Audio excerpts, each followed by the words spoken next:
ओम शांति। बाबा good morning. आज अव्यक्त बाप दादा के 9 अप्रैल 2023 के महावाक्य हैं। रिवाइज कोर्स 9 मार्च 1994 94 में बाबा ने मुरली चलाई थी और बाबा ने सार में कहा, न्यारा प्यारा वंडरफुल स्नेह और सुख भरा अवतरण। शिव जयंती। न्यारा प्यारा वंडरफुल स्नेह और सुख भरा अवतरण शिव जयंती। अब इसके बारे में हम विस्तार से सुनेंगे। आज त्रिदेव रचता बाप अपने पूज्य शालिग्राम बच्चों से मिलने आए हैं। जैसे बिंदु ज्योति स्वरूप बाप की पूजा होती है, यादगार मनाते हैं, तो बाप के साथ साथ आप शालिग्राम आत्माओं की भी पूजा होती है। बाप एक त्रिमूर्ति शिव गाया और पूजा जाता है और आप शालिग्राम आत्माएं अनेक हो। पूजा दोनों की होती है क्योंकि बाप ने सभी बच्चों को अपने समान पूज्य बनाया है। कभी भी शालिग्राम को देखते हो तो क्या अनुभव करते हो? ये हम ही हैं ऐसा लगता है? पूछ रहे बाबा। तो बाप ने बच्चों को समान तो क्या, लेकिन अपने से भी श्रेष्ठ पूज्य बनाया है। बाबा बहुत बार कहते हैं, मेरी तो एक रूप में पूजा होती है, तुम्हारी तो डबल पूजा होती है, देवता रूप में भी और शिव के साथ शालिग्राम के रूप में भी, है ना। तो बाबा कहते हैं बच्चों की पूजा डबल रूप में होती है, बाप की पूजा एक ही शिवलिंग के रूप में होती है। फिर बाबा ने कहा, आप बच्चों की शालिग्राम के रूप में भी होती है और देव आत्माओं के रूप में भी होती है। बाप से भी ज़्यादा डबल रूप की पूजा के अधिकारी आत्माएं आप हो। जैसे डबल विदेशी कहलाते हो तो डबल पूज्य भी हो। डबल ताजधारी भी आप बनते हो, निराकार बाप नहीं बनते हैं। कहाँ कहाँ भक्त लोग शिव के प्रति प्रतिमा को ताज डाल देते हैं, क्योंकि ताजधारी बनाया है ना, इसलिए कहाँ कहाँ ताज दिखा देते हैं। लेकिन बाप कभी भी रत्न जड़ित सोने चांदी के ताजधारी नहीं बनते हैं, क्योंकि ताज धारण होता है प्रैक्टिकल में, मस्तक में। तो निराकार बाप को मस्तक है क्या? अब ताज तो यहाँ लगता है। अब जिसको जो है ही निराकार, जिसको मस्तक ही नहीं है, उनको ताज कैसे पहनाएंगे? शरीर ही नहीं है तो ताज क्या धारण करेंगे? लेकिन स्नेह के कारण ताज दिखा देते हैं। तो बाप ने बच्चों को अपने से भी आगे रखा है। इतनी खुशी और इतनी श्रेष्ठ स्मृति रहती है? फिर पूछा बाबा ने। बाप दादा को अपनी जयंती मनाने की खुशी नहीं है, लेकिन आप सबकी भी जयंती है, इसलिए बच्चों की जयंती की खुशी है। क्योंकि बाप अकेला कुछ नहीं कर सकता है और आप भी अकेले कुछ नहीं कर सकते हो। चाहे कहीं कहीं कोई बच्चों को थोड़ा आ जाता है कि मैं ही करने वाला हूँ, लेकिन सिवाय बाप के सफलता नहीं मिलती है। हम कितने भी होशियार अपने को समझे, लेकिन जब तक बाबा साथ नहीं है, बाबा ने नहीं कराना है, तो नहीं होगा, नहीं सफलता मिलती। तो ना बाप अकेला कुछ कर सकता, ना बच्चे कुछ अकेले कर सकते हैं। अगर बाप बच्चों से मिलन मनाने भी साकार में चाहे, वह आकार में भी चाहे, तो ब्रह्मा का आधार लेना ही पड़ता है। ब्रह्मा के बिना भी कुछ नहीं कर सकता है। माध्यम के बिना साकार मिलन मना नहीं सकता है। तो कितना प्यार बाप का बच्चों से है और बच्चों का बाप से है। एक दो के बिना कुछ नहीं कर सकते हैं। अगर बाप को किनारा किया, साथ नहीं रखा, तो अकेले भी कुछ नहीं कर सकते हो। कर सकते हो क्या? नहीं कर सकते, है ना। तो फिर बाबा ने कहा, बाप कर सकता है क्या? बाप भी नहीं कर सकता, तो ये बाप और बच्चों का साथ साथ दिव्य जन्म लेना, साथ साथ विश्व परिवर्तन करना। फिर बाबा ने कहा, और साथ साथ अपने स्वीट होम में जाना, ये ड्रामा की अविनाशी नोंद है। इसको कोई बदल नहीं सकता है। तो ये नोंद अच्छी है ना? फिर बाबा ने कहा, प्यारी लगती है ना? तो आज सब बाप का बर्थडे मनाने आए हो या अपना, पूछ रहे हैं बाबा। बाप कहेंगे आपका और बच्चे बाप को कहेंगे कि आपका। हम कहेंगे बाबा हम आपका बर्थडे मनाने आए, बाबा कहेंगे मैं बच्चों का मनाने आया हूँ। ये दिव्य अवतरण जिसको शिव जयंती व शिवरात्रि कहते हैं, कितना आत्माओं के लिए स्नेह भरा सुख भरा अवतरण है। सतयुग में भी ऐसा बर्थडे नहीं मनाएंगे, आत्माएं आत्माओं का बर्थडे मनाएंगी, लेकिन इस समय आत्माएं परमात्मा का बर्थडे मनाती है। फिर बाबा ने कहा सारे कल्प में ऐसा न्यारा और प्यारा वंडरफुल बर्थडे जो एक ही समय पर बाप का भी हो और बच्चों का भी हो, ऐसा कभी होता है क्या? अगर तारीख एक भी होगी तो भी वर्ष या मास या डेट का अंतर तो होगा ना। लेकिन ये अवतरण दिवस कितना वंडरफुल है जो बाप और बच्चों का साथ साथ है। इस यादगार दिवस पर विशेष भक्त लोग भी दो विशेषताओं से ये दिवस मनाते हैं। दो विशेषताएं कौन सी हैं? फिर बाबा ने पूछा। एक विशेष व्रत धारण करते हैं और दूसरा स्वयं को समर्पित ना करते हुए और किसी को बलि चढ़ाते हैं। तो बलि चढ़ाना और व्रत धारण करना, ये दोनों विशेषता इस दिवस की है। अनेक प्रकार के व्रत धारण करते हैं, चाहे कोई भोजन का करते हैं, कोई जागरण का करते हैं, कोई दूर दूर से पैदल करते हुए चलने का करते हैं, कितना भी थक जाएं लेकिन व्रत अपना पूरा करते हैं। चाहे चक्कर भी खा रहे होंगे लेकिन अंदर से संकल्प है, व्रत रखा हुआ है, व्रत टूट नहीं जाना चाहिए। चाहे कितने दिन भी लग जाएं, कितना समय भी लग जाए, लेकिन व्रत नहीं छोड़ते हैं। तो ये यादगार किससे कॉपी किया? आपका है ब्राह्मण जीवन का व्रत और भक्तों का है एक दिन का व्रत। आपने भी जब ब्राह्मण जन्म व दिव्य व्रत लिया तो क्या व्रत लिया? सदा अज्ञान नींद से जागरण का व्रत लिया ना, कि थोड़ा थोड़ा नींद करेंगे ये व्रत लिया, व थोड़े थोड़े झुटके खा लेंगे ऐसे तो नहीं किया ना। तो आप सभी ने भी शिव जयंती व दिव्य बर्थडे पर जागरण का व्रत लिया, इसलिए भक्त भी यादगार रूप में जागरण करते हैं। और आप सब ने भी शुद्ध भोजन का व्रत लिया, इसलिए भक्त लोग भी कुछ भी हो जाए, चाहे बीमार भी हो जाते हैं तो भी अन्न के व्रत को तोड़ेंगे नहीं। तो आप सभी भी कोई भी मन के आगे, तन के आगे परिस्थितियां आ जाए तो भी व्रत तोड़ते हो क्या? कभी कुछ मिक्स खा लिया ऐसा करते हो क्या? कोई देखता तो है नहीं, चलो खा लिया, अपना नियम तो पक्का रखते हो ना कि कच्चे हो? फिर पूछा बाबा ने कि कच्चे हो, कभी कभी देख करके थोड़ी दिल तो नहीं होती है? एक ही जैसा खाना खाते खाते कभी दूसरा खाने की दिल होती है? अच्छा, इसमें अमेरिका, ऑस्ट्रेलिया, यूरोप, एशिया व रशिया सभी पक्के हो ना, या थोड़ा थोड़ा कच्चे हो? तो डबल विदेशी सभी पास हो गए और भारत वाले तो पास है ही है ना। भारत वालों को फिर भी सहज है, डबल विदेशियों को इसमें डबल मेहनत भी है, लेकिन पास हो इसकी मुबारक। तो एक बर्थडे की मुबारक, दूसरा पास होने की मुबारक, और तीसरी कभी भी हलचल में ना आए, सदा अचल रहना, इसमें पास हो। पूछ रहे बाबा, इसमें कह देते हैं क्या करें बाबा, सम टाइम, कभी कभी। आज बाप दादा ने डबल विदेशियों के लिए बहुत रमणीक भाषा इमर्ज की, क्योंकि डबल विदेशी एंजॉय ज़्यादा पसंद करते हैं ना। कुछ होना चाहिए, कुछ एंजॉय हो, ऐसे शांत शांत क्या रहें। तो बाप दादा शिवरात्रि पर इन शब्दों का सभी से दृढ़ व्रत कराते हैं।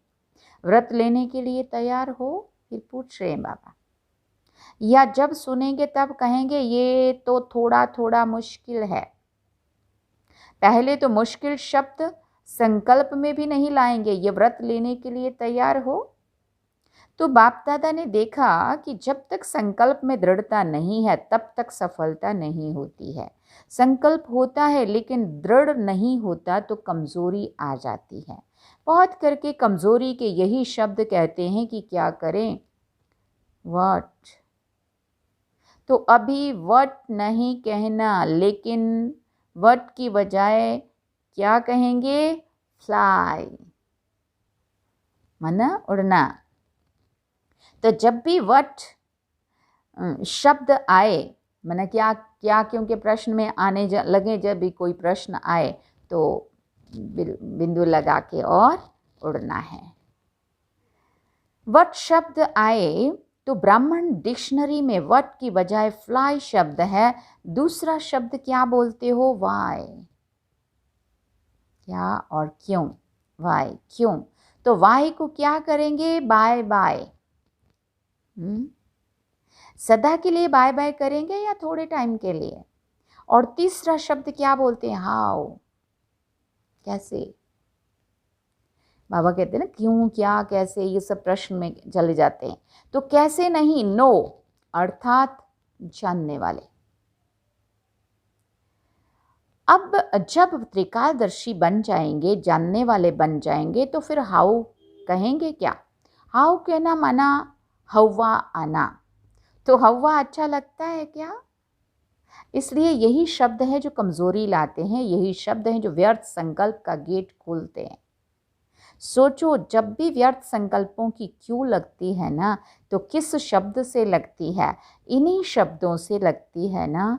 या क्यों होगा, या क्या वा कैसे होगा, ये कैसे हुआ, ये कैसे कहा, ये क्यों कहा, अब क्या करें, कैसे करें। तो कमजोरी के ये व्यर्थ, कमजोरी के या फिर व्यर्थ संकल्पों के गेट के ये शब्द हैं। इसको डिक्शनरी में चेंज कर दो। हाँ, बाबा को ये पसंद नहीं है। फिर क्या होगा, आप भी चेंज हो जाएंगे ना। तो भक्त लोग आपको ही कॉपी कर रहे हैं। आपकी बेहद की बात है और उन्होंने हद के रूप में यादगार रखा है। तो ये दृढ़ व्रत रखना, यही शिव जयंती व शिवरात्रि मनाना है। मनाना अर्थात बनना। ऐसे नहीं कि सिर्फ केक काट लिया, लाइट जला ली, दीपक जला लिया। तो ये मनाना नहीं, ये मनोरंजन भी आवश्यक है। इसलिए लेकिन इनके साथ साथ कुछ काटना है और कुछ जलाना भी है। एक तरफ दीपक व मोमबत्ती जलाते हो, दूसरी तरफ केक काटते हो, तीसरा झंडा लहराते हो, चौथा गीत गाते हो, पांचवा डांस भी करते हो। 5 बातें, दीप जलाना, केक काटना, झंडा लहराना, गीत गाना और डांस करना। मीठा बांटते और खाते हो। और क्या करते हो, मीठा बांटते और खाते हो। तो अभी ये 6 बातें ही करनी पड़ेंगी। पहले तो दृढ़ संकल्प का अपने मन में दीप जलाओ कि अब से दृढ़ता द्वारा सफलता को पाना ही है। देखेंगे पता नहीं, पता नहीं, नहीं, होना ही है, करना ही है, ये शब्द नहीं है। और दूसरा, केक कौन सा काटेंगे, केक पूरा नहीं खाया जाता, काट कर खाया जाता है। तो क्या काटेंगे, जो भी संपन्न बनने में या संपूर्ण बनने में कोई भी संकल्प मात्र भी रुकावट हो, उसको अब से काट लो, खत्म। और जो कमजोरी हो उसकी बजाय शक्ति धारण करने का केक मुख में डालो। पहले काटो, फिर मुख से खाओ, समझा। फिर झंडा कौन सा लहराएंगे, बाबा एक एक बात का अर्थ समझा रहे हैं। ये तो यादगार के रूप से झंडा लहराते हो, लेकिन अपने दिल में बाप को हर संकल्प, बोल और कर्म द्वारा सदा प्रत्यक्ष करने का झंडा दिल में लहराओ। कोई भी संकल्प, बोल और कर्म ऐसा ना हो जो बाप को प्रत्यक्ष करने का नहीं हो, क्योंकि सबके दिल में बाप के स्नेह के कारण यही संकल्प है कि बाप को प्रत्यक्ष करना है। तो कैसे करेंगे, सदा अपने संकल्प, बोल और कर्म द्वारा दिल में प्रत्यक्ष करने का झंडा लहराओ और सदा खुश रहने की डांस करते रहो। कभी खुश, कभी उदास, ये नहीं। जब उदास होते हो तो उस समय भी अपना एक फोटो निकालो, और जब खुश होते हो तो भी एक फोटो निकालो, फिर दोनों फोटो साथ रखो, फिर देखो क्या अच्छा लगता है, मैं ये हूं या वो हूं। तो सदा हर्षित रहने का, खुश रहने का डांस करो। कुछ भी हो जाए, कितना भी कोई खुशी चुराने की कोशिश करे, क्योंकि माया किसी के द्वारा ही तो कराएगी ना। कुछ भी हो जाए, कितना भी कोई भी किसी भी प्रकार से खुशी कम करने या खुशी गुम करने का प्रयत्न करे, लेकिन जब तक जीना है तब तक खुश रहना है। ये पक्का व्रत लिया है ना, क्या नहीं कर सकते हो? विल पावर तो है ना, तो जिसके पास विल पावर है तो क्या नहीं कर सकता। अगर आप मास्टर सर्वशक्तिवान नहीं कर सकेंगे तो और कौन करेगा? कोई और पैदा होने वाले हैं या आप ही हो? माला के मन के आपको ही बनना है या औरों का इंतजार कर रहे हो? फिर बाबा ने पूछा, फर्स्ट डिवीजन में आना है ना कि सेकंड भी चलेगा? पूछ रहे बाबा। तो ये दृढ़ संकल्प अर्थात व्रत लो कि जब तक जीना है तब तक खुश रहना है, और जो खुश रहेगा वो खुशी की मिठाई बांटता रहेगा। उस मिठाई से तो सिर्फ मुख मीठा होता है, और इससे मन तन दिल सब कुछ खुश हो जाते हैं, सब खुश हो जाते हैं। तो ये मीठा बांटना है, और गीत गा, और सदा गीत क्या गाते हो? मीठा बाबा, प्यारा बाबा, मेरा बाबा, यही गाते हो ना। सदा ये गीत ऑटोमेटिक बजता रहे। ऐसे नहीं कि खेल खत्म हो जाए तो गीत खत्म हो जाए, बैटरी स्लो हो जाए। नहीं, जब बैटरी स्लो हो जाती है ना तो पता चलता है, पता है कैसे गीत गाते हो। सबको अनुभव तो है ना। फिर क्या होता है, मेरा है तो बाबा तो आ जाता है। सिर्फ मेरा बाबा नहीं कहेंगे, मेरा है तो बाबा मिक्स हो गया ना। मेरा है तो बाबा ही है, पर क्या करें। बैटरी लो हो जाती है तो आवाज़ भी स्लो हो जाती है, और उसमें तो फिर तो शब्द ऐड हो जाता है। मेरा बाबा फलक से नहीं, मेरा है तो बाबा। तो शिवरात्रि मनाना अर्थात ये दृढ़ संकल्प, दृढ़ व्रत लेना। ऐसी शिवरात्रि मनाई ना, या सोचकर पीछे जवाब देंगे, अच्छा बहुत होशियार हो, अभी अभी सोच लिया, डबल विदेशी हो इसलिए डबल होशियार हो। अच्छा, डबल विदेशियों ने मधुवन में कौन सी विशेष सेवा की? क्या किया? ब्रह्मा बाबा को प्रत्यक्ष किया, स्टैंप का फंक्शन मनाया, विशेष योग भी लगाया ना। पावरफुल योग लगाया तो विघ्न विनाशक हो गया ना। चाहे मधुवन निवासियों के योग ने, चाहे डबल विदेशियों के योग ने, चाहे चारों ओर ब्राह्मण बच्चों के योग ने कमाल की ना, क्योंकि चारों ओर सबका ये एक ही संकल्प था कि ब्रह्मा बाप को प्रत्यक्ष करना ही है। फिर कोई ने भाग दौड़ की सेवा की, कोई ने मनसा सेवा की, कोई ने वाचा सेवा की, लेकिन जिन्होंने जो भी योग युक्त होकर सेवा की, ऐसे सेवाधारियों को सफलता की मुबारक। कितनी खुशी हुई, क्योंकि ब्रह्मा बाप से सबका दिल का अति सूक्ष्म प्यार है। सभी ने ब्रह्मा बाप को देखा है या जानते हो? क्या कहेंगे, देखा है या जाना है? जो कहते हैं कि हमने देखा है वो हाथ उठाओ। बाबा ऐसा अनुभव करते हैं कि देखा भी है, पिछले जन्म में देखा होगा, चाहे देखा भी है जाना भी है। जो कहते हैं जाना तो है लेकिन अभी देखना है, वो हाथ उठाओ। फिर थोड़े लोगों ने उठाया। अच्छा अनुभव किया है? फिर पूछ रहे बाप, ब्रह्मा हमारा बाप है, ये अनुभव किया है ना? क्योंकि अनुभव भी एक आंख है। जैसे स्थूल आंखों से देखा जाता है, तो सबसे बड़ी आंख है अनुभव। अनुभव की आंख से देखा तो नहीं, देखा तो भी देखा कहेंगे। अगर अनुभव भी नहीं किया और अव्यक्त रूप से, अव्यक्त स्थिति द्वारा देखा नहीं, तो फिर अपना नाम दादियों को नोट कराना, तो वो अनुभव करा देंगी। रह नहीं जाना, क्योंकि दूसरों को स्टैंप द्वारा ब्रह्मा बाप का अनुभव करा रहे हो और खुद नहीं करो तो अच्छा नहीं है ना।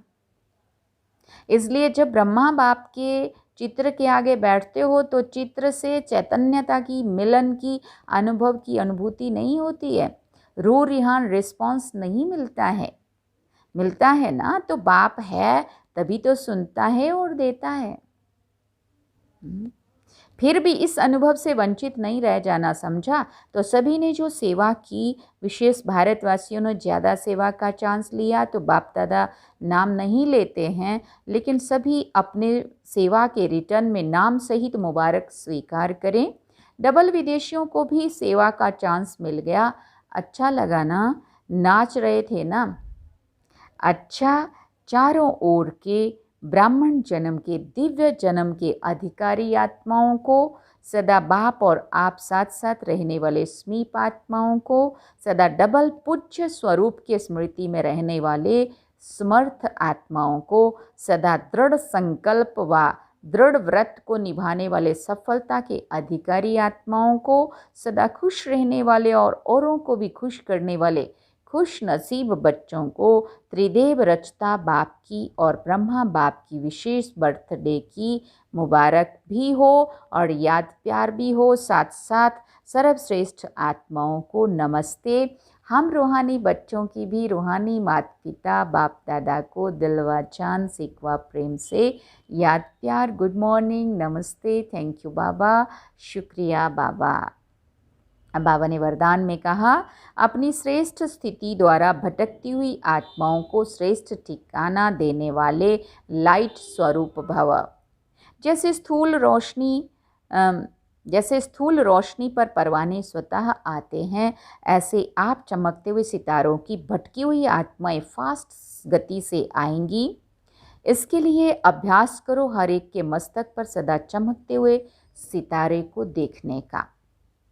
शरीरों को भी देखते भी ना देखो, सदा नज़र चमकते हुए सितारे तरफ जाए। जब ऐसी रूहानी नज़र नेचुरल हो जाएगी तो आपकी इस श्रेष्ठ स्थिति द्वारा भटकती हुई आत्माओं को यथार्थ ठिकाना मिल जाएगा। स्लोगन में बाबा ने कहा, सेवा के महत्व को जान, कोई ना कोई सेवा में बिजी रहने वाले ही ऑलराउंड सेवाधारी है। सेवा के महत्व को जान, कोई ना कोई सेवा में बिजी रहने वाले ही ऑलराउंड सेवाधारी हैं। अच्छा, ओम शांति। ये थे आज के अव्यक्त बाप दादा के महावाक्य जो बाबा ने 94 में मुरली चलाई थी। बाबा ने सार में कहा, न्यारा प्यारा वंडरफुल स्नेह और सुख भरा अवतरण शिव जयंती, जो हमने अभी कुछ समय पहले धूमधाम से मनाई, जो बाबा ने बड़े बड़े इशारे दे के 2.5-3 महीने पहले से तैयारियां कराई। तो बच्चे शिवरात्रि धूमधाम से मनाओ। हाँ, और धूमधाम करते करते सही में शिवरात्रि को धूमधाम हुए। अभी कुछ ही समय हुआ, अब बाबा फिर से शिवरात्रि को याद करने लगे, है ना। तो ये थे आज के बाप दादा के महावाक्य, अव्यक्त बाप दादा के, जो हम सभी ने सुने। और आज भी अभी हम मधुबन में ही हैं और भी देखते हैं कब निकलने का होता है, क्योंकि 1-2 काम अभी बाकी हैं। तो अभी भी आज भी हम मधुबन से ही बाबा की मुरली सुन रहे हैं। अच्छा, ओम शांति। अब हम बाबा को याद